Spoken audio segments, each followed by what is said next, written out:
Welcome to the How to Scale Commercial Real Estate Show. Whether you are an active or passive investor, we'll teach you how to scale your real estate investing business into something big.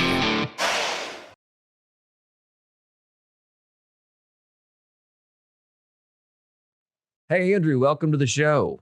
Excellent. Hey, thank you so much for having me. I greatly appreciate it. Man, it's awesome. The pleasure's all mine. You know, the same questions I ask everybody who comes on. If you can briefly tell us, where'd you start? Where are you now? And how'd you get there? So I started, my real estate career started back in 2001-ish, started in the mortgage business. I got out of college, bounced around to a couple different things, and then landed in the mortgage business. Spent about a decade in the mortgage business and slowly transferred over towards the development side of the business. Got my real estate license and then ended up getting towards the real estate development side of the business. And I've spent the last 10 years, went through my mentoring program and things like that back in 2010, 2011. And 2011, we opened up shop and we've been syndicating development deals for the last decade. And we've been slowly pivoting into more multifamily cash flow opportunities in the past couple of years. How did you decide? I know you mentioned the words mentor and getting your education, but how did you decide to go into development? Did you have a background in construction? So I did. I actually, my father was an electrician. So growing up, I had spent countless summers and breaks just kind of working with him, going out to new housing developments or just running around to doing existing jobs. So I was always around construction and kind of understood it, had a knack for it. And so it was just kind of a natural, like, I can do this, no problem. Right. Yeah. What was the first thing you built?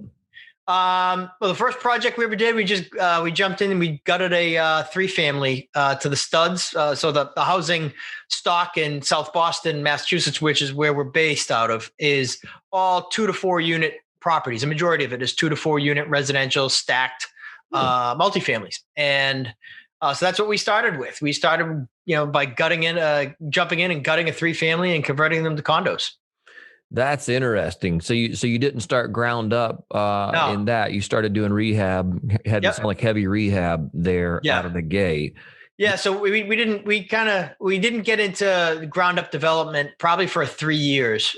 So by 2014-ish, gotcha. We had started our first ground up development. Right. And by that point, you'd probably built up a nice Rolodex of trades and people that can kind of help you carry those projects forward. Because I'd imagine that's one of the toughest parts of that equation is finding the right qualified trades to get the job done. Absolutely. I think with any business, it's about building out the right team and making sure you get the right butts in the right seats and in the construction side of it, making sure you're getting quality work for the right price. Right. Yeah. And that even today is a tough one to manage. I mean, you get, 5 bids for the same job and they can be tens of thousands apart. And you go, what in the world is the difference between this one and this one? I do not know. Exactly. So that's fascinating. Okay. So where are you guys today?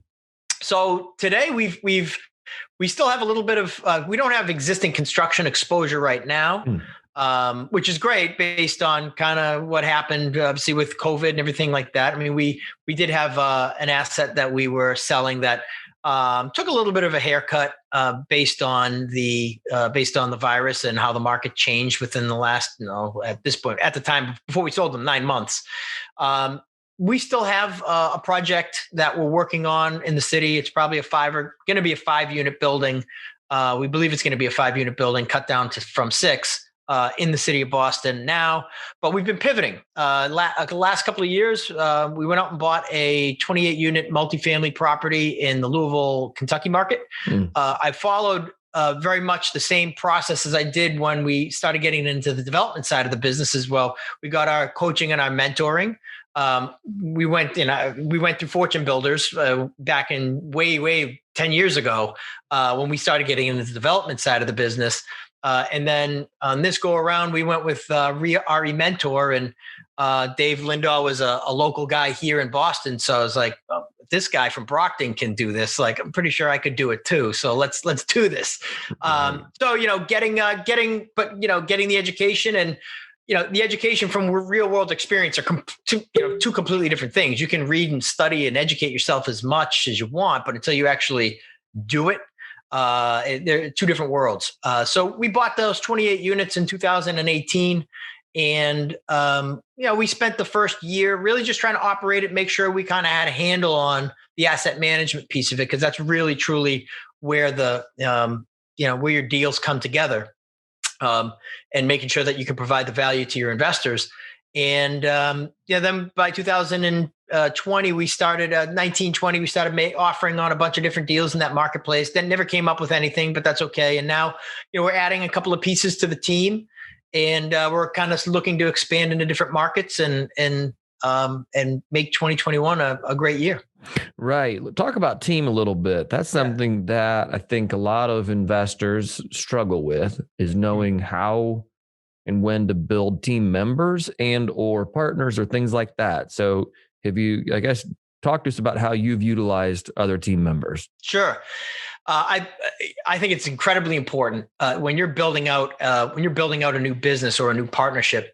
Partnerships can be very difficult. My advice would be make sure you get along with your partner, but make sure if you're going to partner with somebody, make sure that partner is good at something that you're not. Because you don't want to have all the same skill set on a team, because then all the other important things that people don't want to do don't get done because they don't want to do them. Right. So that's always been my advice when building any type of business is make sure your partners are complementary, because you can scale a business better off of complementary pieces than all of the same skill set. Mm-hmm. So that, to me, has always been kind of the direction I've wanted to go in, and bringing on and partnering with individuals who have better skill sets and by all means, you need to be able to understand what everybody is doing within the team. I think that's very important. So don't overshadow that. But as you scale and begin to replace pieces underneath individuals, those individuals that have the different skill sets, and you need to be able to kind of manage whatever ends up being underneath them. So, I can underwrite, and I'm certainly great with the attorneys and the legal aspect and the inspections and acquisition and developing relationships. But sometimes the underwriting and the financial management piece of it, as much as I understand it, it's not my strong suit. To say I'm an Excel jockey is not the truth. So I've been, certainly looking, and I have a partner that is excellent at that piece of it, and the financial management and the asset management of it. My skill set really revolves more over towards some marketing and doing investor relations and understanding investment returns and those types of conversations, but as well as developing relationships in different markets. And so those are kind of my strong suits. So making sure we're bringing other pieces into the team that either can take some pieces away of the things that I do that maybe I'm not the greatest at, and having that self-realization and analysis of yourself that's like, okay, I can do it, but I'm not the greatest at it. So I need to find that piece is very important. I think that's the best way to move forward in building any type of team. Right. Yeah. It goes back, and I'm not sure who I'm stealing this from. There might even be a book with the title, The Who Not How question. That'd be a good title of a book. Yeah. I think it is a book. Hey, so whoever's listening to this, if you want to get on here and be like, Sam, you're an idiot, here's the book and here's where you buy it on Amazon. Feel free. But but seriously, that's something I keep going back to over and over is who can I bring on that can do this? Not how can I do it? Because I find that my skill sets are very, very limited. Like I'm good at a very few things, and I'm mediocre at a whole bunch of others, and then even suck at, a lot more than that. Yeah. So it's like, I want to do what I'm good at and let everybody else take the things that I'm not good at. How were you able to, I guess, offload those things? What were some of the first things you did when you looked for those partners? How did you offload those in a way that made sense, and yet at the same time, you didn't end up just hiring somebody and paying them a ton of money to do it? Yeah, I mean, I think the difficult part when you're starting out is that you're there, especially on an individual basis. When you're starting out, there is no revenue stream. Right. So, you have to be able to find people who want to partner with you and that understand the fact that, look, there's a build, right? There's a building process here with this company, and that it's if as long as you are okay, or because you have to be able to analyze the fact that look, if there's no money coming in, you have to have some sort of something else within your personal life that is going to be able to support you. Right. I think that's a big part of it, because if you you might find somebody that is the best at what they do, but if they can't dedicate the amount of time that you need towards that, it's just not going to work. Right. So, my partner, Angela, she actually is a former corporate controller, and they sold out of their business. So she was semi-retired, and we met through our mentorship group. Actually, we met previous to that through a mutual connection. And to me, I'm always a big relationship person. So I want to make sure that that person and I have certainly aligned interests, as I had mentioned before, in which we did. And she's local to me here in the Boston area. And once you start to kind of have conversations and it's almost discovery, if you will, of that individual and their background, and understanding what they're great at and understanding what they want to do. So I think, being able to have those conversations and develop those relationships are important. And you might be great at developing relationships, but maybe they're not the right fit, and that's okay. There's nothing wrong with that. And there may be something in the future with a potential relationship. It might not be that particular thing, or maybe they have similar skill sets to you, and they're going to go out and do what you do as well. And maybe there's an ability to potentially joint venture on a deal moving forward. So, you don't discard relationships by any stretch of the imagination, but that's generally how I look at it. And I've also networked and with another gentleman that's based out of Nashville. He has an existing business now, but he has a lot more experience, and had up to 1,100 doors at one time, and scaled way back down. And we met through the Louisville market.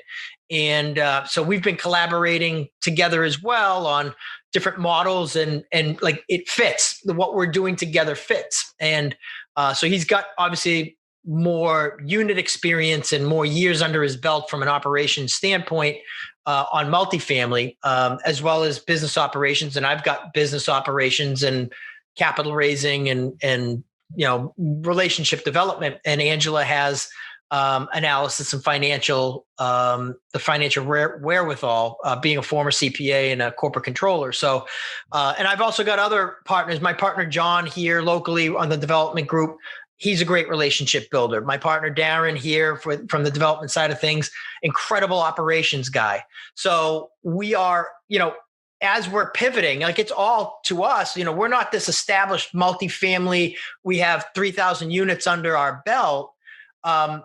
You're kind of almost what I'm talking about. You're kind of almost seeing it live on how I'm looking at relationships that are in my circle and trying to figure out where I can place these partnerships together to advance the goal forward. And we all have our personal goals, and how do our personal goals revolve around our business goals? So that's it. That's a live look almost at kind of where we're at and what we're looking at. Right. And I think that's a fascinating place to be, because so often once the show's over, people kind of forget like what it took. Yeah. In the heat of the moment to be like, oh, wait, we're talking to, this person over here and this person over here. And we're, all of us are kind of going, hey, this could work, or what, how does this fit? So I think it's fun for us to kind of see what it is that, what you're doing. So I guess, here's a shameless plug to follow you on whatever platform you post on. I think you and I connected on LinkedIn. Sure. So I don't know if you're there very often, but it'll be fun to keep tabs and see how you guys kind of, shape up. Yeah, absolutely. You can certainly find me on LinkedIn. Andrew Schena, Schena. The company name is Capital Equity Partners. And I'm on Facebook. I'm not a good Facebooker. I just started really kind of understanding more about Instagram and how powerful those tools can be. It's embarrassing to say I don't do a lot of it, because I know that is very big in business today. But my business was built from just relationships, right, and just word of mouth. That's how I built. Old school, right? Right. It's just the way I was. It's from where I come from. I feel like sometimes I'm just beyond that edge of the social piece. I'll be 44 next month, so I'm certainly. I certainly sometimes feel like I'm one step age wise beyond the generation that took that over. Right. Yeah, that's for sure. It's definitely harder for us. It's a discipline for me. There's no doubt. And that's really what it comes down to, right? It's it's having the discipline. Yeah. And that's really kind of like literally a couple of things I've been writing. Like I'll always, if I'm listening to a podcast or I'm reading a book, and like I'm just taking notes as I go, and discipline is one of those things that just frequently comes out. And it's just like, you know what, you just got to be more disciplined. You got to expand what you're doing, but be disciplined about it. And it's easier said than done. It is.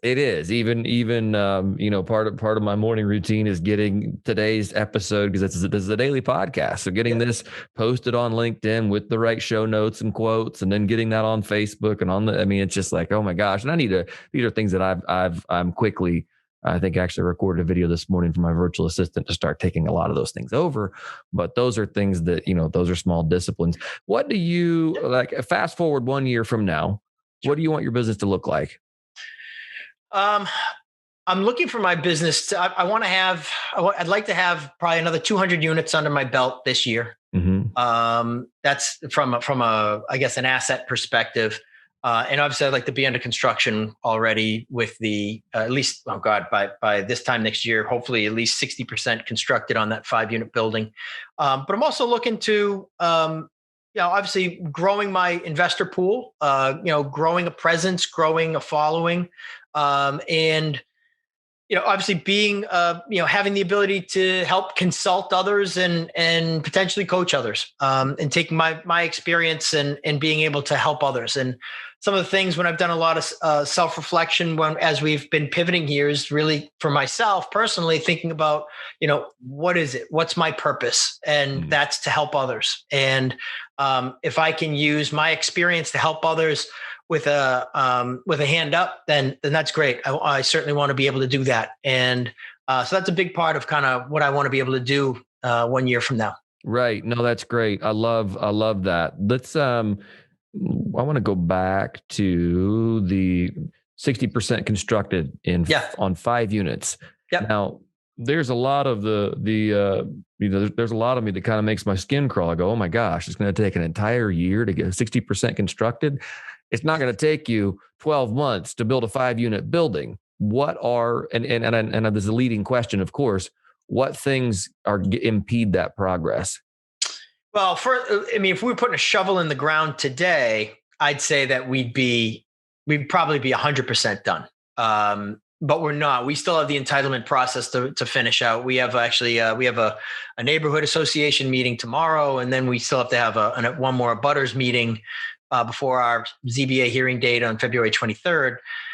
So we probably won't get, and then we have to do all of our the remaining MEP engineering and civil work and all the engineering to put together, then start getting bids. So we probably won't have a shovel in the ground until I'd say July at this point. So, you're probably talking 6 months just to be able to be 60% done. So I mean, believe it or not, it generally takes it probably takes between 9 and 12 months, weather delays, construction delays. It's part of the process. When building. So it'll be close to a full year before that project is completely done and on the market. Right. So it sounds like a lot of that time that you're spent is really just getting through City Hall. Yeah. Gotcha. Yeah. It's we've been working at it. I mean, obviously coronavirus held us up for about 5 or 6 months, but we submitted these plans last February. Last March, April, end of March, beginning of April. We submitted these plans. So it's been a long process to get to just this point. Normally it takes 8 months to get through to a ZBA date. And then you got another 60 to 90 days beyond that to actually get your building permit. So it's usually a year to get through that whole thing. And then you got a whole nother year to build it and market it. Wow. Good for you for having the courage and the patience to figure that process out. And I think that's what scares a lot of builders or development projects or potential developers away from becoming developers. Yeah. Because they go, well, that's an impossible process to figure out. I don't even know where to start. Not going there. Well, trust me, a lot of it's trial by error. If you don't go to school for this and you don't work for a larger development organization and you're just out figuring out on your own, it's a lot of trial and error, or a lot of frustration. but it's, sometimes the best way you learn is trial by fire. So we've certainly had plenty of that over the last decade. And we know about 90% of everything that should be coming at us from that process. But there's always something that you learn. It's another piece of the process that's like, I had no idea. No, Right. because they don't give you a handbook on it. Right. It's just, the city of Boston isn't like, here's everything you need to do. Right. It's just not that way. So you just kind of go through the process. And to be honest with you, I mean, I agree with you in the sense where it's like the 2-year process to get paid and all the machinations in that 2-year process before you really pay your investors out and you actually receive your compensation. It gets to be a grind. And there are so many things that are outside of your control that will affect the performance of the investment in the project. So, obviously coronavirus is a perfect example. 2 years ago, locally here, National Grid had, which is the gas supply, natural gas supplier here, their union had a strike. So all installations got put on hold. So, again, you're ready to go and the whole building's finished, but you have no gas line. So, next thing you know, you lose $75,000 in 9 months. So it's just like, so that's a big reason for me pivoting towards a more consistent, stabilized business model around multifamily, Right. Which is it as you build it. It's certainly, I mean, not that development isn't repeatable, but it's a more consistent revenue stream and consistent operation than the wild fluctuations that can happen with development and the process of getting things entitled and building it and then selling or holding versus buying existing assets and following a dedicated business plan for that asset and then managing that process. Right. A little less volatility and more consistency. Right. And those are things I think that we all could use right now is less volatility. Absolutely. Amen. And more consistency. So that's great. Let's jump into the final 4 here if we can. Sure. If you're going to give one piece of advice to an aspiring investor, what would that one piece of advice be? Take action. Educate yourself to the point where or you're confident and what you know, but take action because you can study, you can read, you can listen to a million different sources on the topic of investing in real estate. But like I just mentioned, like sometimes you truly don't know until you do. So take the action and just do it. I love that. What's one thing you're currently doing to stay on top of your game? Meditation. I've been, I'd probably say 6 years ago, I read 2016, not 6 years ago. I read The Miracle Morning by Hal Elrod. Mm-hmm. And that whole process, I still hold today, from meditation and learning different meditations. I think opening myself up to that has allowed me to really be able to react better throughout my day. My tolerance level for things that may surprise me is greater. And instead of acting or reacting to my days, I can almost maneuver around my days better. For a lack of a better description on what it does for me, it just helps bring me personally clarity and focus and being able to achieve those goals and being able to take the distractions of the day, separate those aside and be able to achieve what I need to do on a daily basis. Right. No, that's great. That's great. When it comes to giving back, what is one thing, or let me start that question over. This is what editing is for.